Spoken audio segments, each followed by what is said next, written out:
Present at the conference, the World Forum Against Drugs in Stockholm, we find Professor Calvina, who is the Executive Director of Drug Free America Foundation.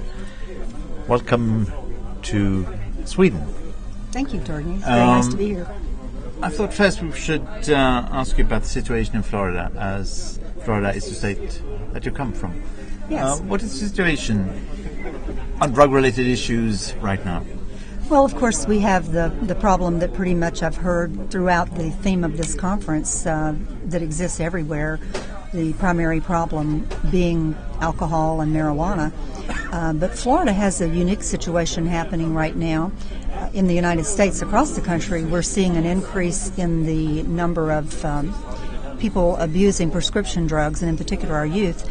And Florida is unfortunately leading the country in that situation. We have an ever-increasing problem with our young people abusing prescription drugs and dying from the abuse of prescription drugs, so much so that our legislature just recently, in the last few weeks, took some very strong and quick steps to address some of that, to tighten down the laws on it.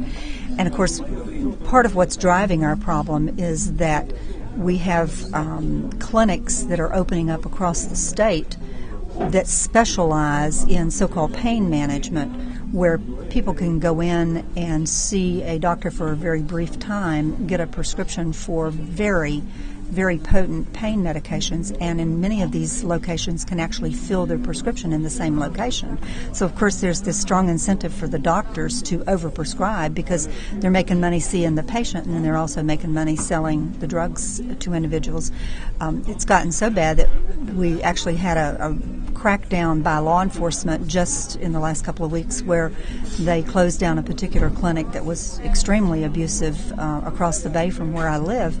And they had, for example, one couple that had actually 12 different appointments with 12 different doctors, all in a matter of a couple of days' time, so that they could go and get multiple prescriptions and go and fill them for, some very, very powerful, addictive, deadly prescription medication if it's misused.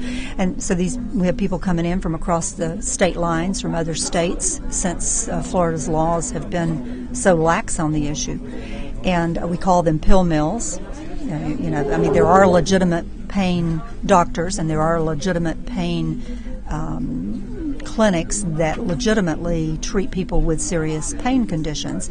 So we have to separate the two of them. But we have these facilities that we call pill mills that are just indiscriminately prescribing the medication, and people can get multiple prescriptions in large quantities at one time.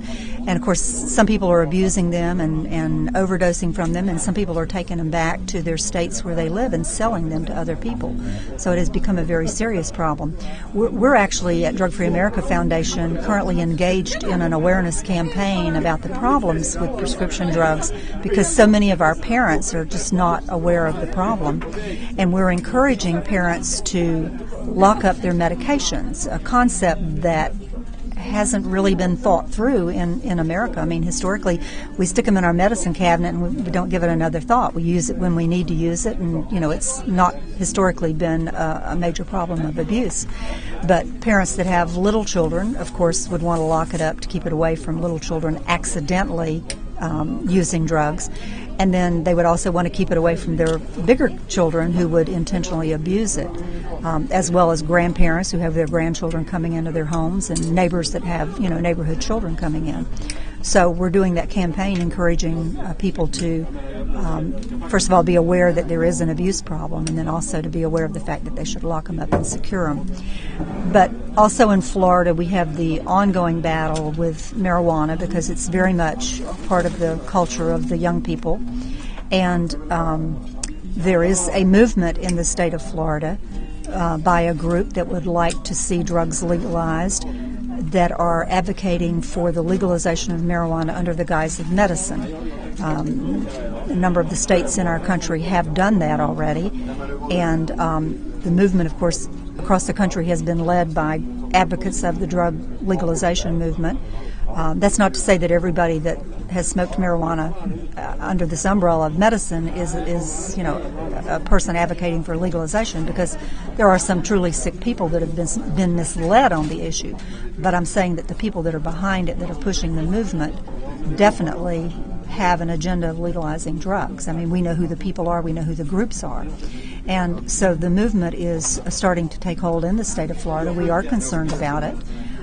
Their original goal had been to put a voter initiative on the ballot in the state of Florida this November for the voters to vote on. They would have been required by law, though, to obtain a certain number of signatures by a certain date, and they did not meet that deadline. But the signatures they've gathered are good for 4 years, and they can continue to gather signatures over the next 4 years, and we're anticipating that they will try again to put it on the ballot for the voters to consider in the year of 2012. So we will continue to mobilize against that, continue to educate the voters in our state and our lawmakers in our state why marijuana is not a medicine, why it is an agenda being driven by those that have ulterior motives to normalize and legalize drugs. And hopefully that if they do get it to the ballot, which is a possibility, that our voters will be informed voters and will know what they're actually voting on and will vote it down. Now, in Europe, we often hear that a majority of Americans would be in favor of legalization. Actually, if you sit and you talk to individuals, it's a soundbite that's real easy for the advocates of legalization to put out there. And sometimes they commission their own polls, which they control. And, of course, if you ask any question in the right way, you can get the answer you're looking for. So we do have some of that going on in the country. But if you sit down and you really talk to people and you talk through the process of what would that mean to legalize drugs, and how would you actually set up a system to administer something like that, then people realize that that's not an easy thing to do, and it really doesn't make sense from the standpoint of the message it sends to children, because one of the things we know through the years in drug prevention is that when children understand drugs are harmful and when society disapproves of drug use, they're less likely to use. And on the flip side, when the perception of harm goes down and when societal tolerance goes down, use has gone up.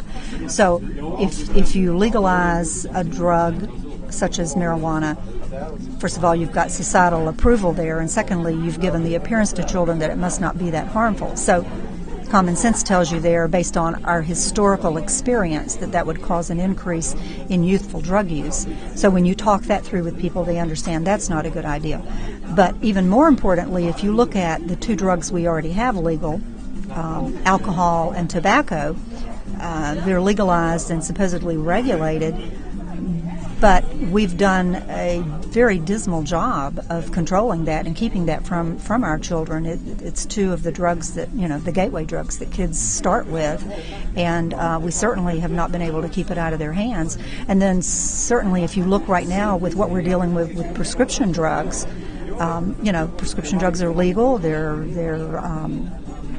socially acceptable if used in a proper way, and they're getting out of control very badly right now. We actually had, in the state of Florida, last year and so far this year, we've had more of our children die from overdose of legal prescription drugs than all of the illicit drugs. So clearly, just because they have a legal status and are supposedly regulated, we are not able to keep them out of the hands of our children. So I have no reason to believe, and neither do other experts that I work with, believe that if we legalized marijuana or any of the other currently illegal drugs, we would be able to control those and keep them out of the hands of kids. And then, the other issue in looking at the legalization of drugs and talking to people about it once they're, fully think the process through, they realize that it would be a horrific societal cost to it, along with what we would expect to be increased drug use would come more costs associated with it, because people who use drugs on a regular basis typically have more health care costs because they have more health problems. They create more impaired drivers on the highway, so we have a bigger public safety issue. when they're under the influence of drugs, and I actually include alcohol in this too, their thinking is impaired and they make bad decisions and get involved in behavioral issues that can get them in trouble. You take somebody who's completely sober and you have an argument with them, and it can be a respectable argument, but you take somebody who's high on a drug or an alcohol and their thinking's impaired, and you have an argument with them, and the argument can very quickly escalate into, a fight and violent behavior. So, we have many domestic situations that occur as a result of drugs and alcohol, and certainly if we legalized it and made it socially acceptable, we could expect that would increase, along with the impaired drivers.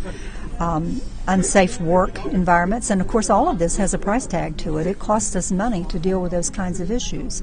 If you just look in states like California, where they have legalized and basically socialized marijuana under the guise of medicine, we've had a tremendous surge in people using and in all kinds of law enforcement issues. I have many colleagues in the law enforcement field that tell me that, especially in these neighborhoods where the medical marijuana dispensaries are set up, where people go and purchase marijuana under the guise of medicine, they've got all kinds of traffic problems, burglaries, robberies, a tremendous increase in crime issues they're dealing with. So if we legalized it across the board for people to use for all purposes, one can't help but understand that would be an increase in those kinds of issues. So when you sit down and you talk to the average person and you talk through those issues, they realize that this is not a good path to go down for any society, whether we're talking Florida, the U.S., or Sweden, or any other country. And certainly at this conference, it's been quite refreshing to me to interact with experts from literally all over the world that, they have studied the drug issue. They are experts in their own right. They understand the impact of substance abuse. And it's been very refreshing to talk to them and have them, reaffirm what I've seen and what we all know would be a disaster if drugs were legalized.